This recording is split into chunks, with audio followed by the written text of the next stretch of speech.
Now, a one-month-old baby boy is recovering after he was attacked by a fox at his home in southeast London. The little boy was dragged from his cot by the animal, which tore off his finger. He was taken to hospital, where surgeons managed to reattach it.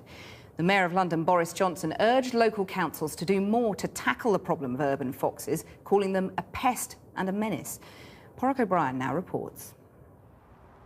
They only moved in a few months ago. They moved out for good with their 3 children yesterday. It looks like they left in a hurry. At dusk on Wednesday, their 4-week-old baby was attacked in his cot. It was reported to police as a fox attack. The baby was dragged out of the cot and had his finger bitten off. It's thought the animal got in through the back door. Neighbours who know the family spoke to us today.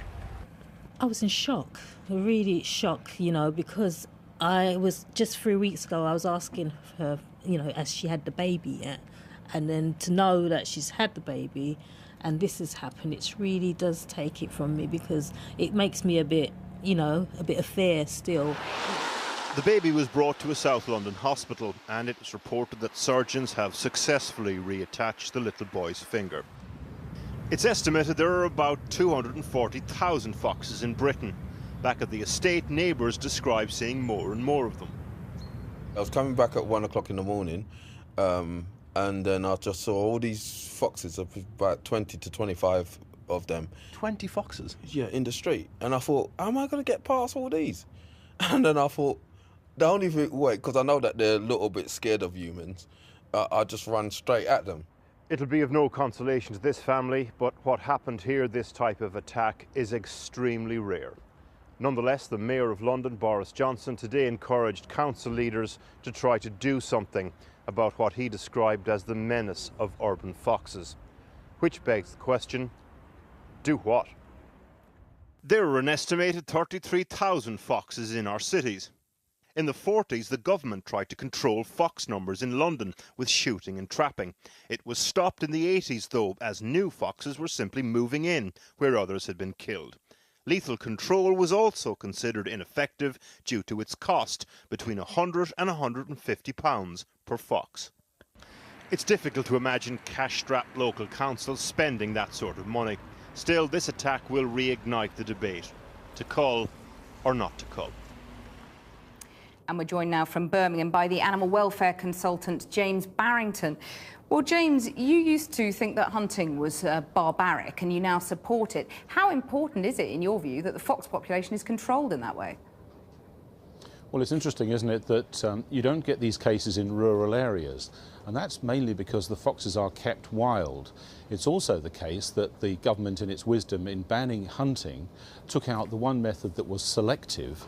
These are scenting hounds that find generally the old, the weak and the sick, the injured animals, and therefore keep the population smaller but healthier.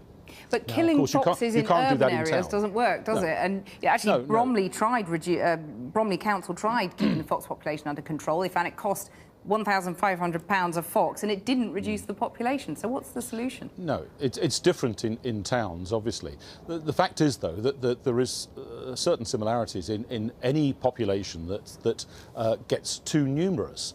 In London, you have endless amounts of food. You have some people liking them, some people not liking them, some people putting food out for them. And in that case, you end up with populations that are, in natural terms, too high. And so nature will bring in disease. That's why you see so many mangy foxes. Also, of course, you've got some people who, in a sense, treat them like domestic animals. You know, they're taking away the very thing that they like about them, the wildness, and they're in some cases, hand-feeding them. Now, that brings them into closer contact with humans, and incidents like this. So should councils bite the bullet and introduce a cull? Well, it would be very difficult.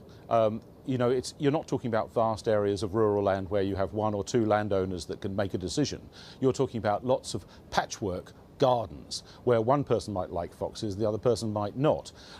You've also got a situation where councils would have to work together to get a sort of cross-London policy. So you might say it's desirable, it's just very hard to do. But isn't the truth that councils are actually just scared of a backlash from animal activists like you yourself used to be?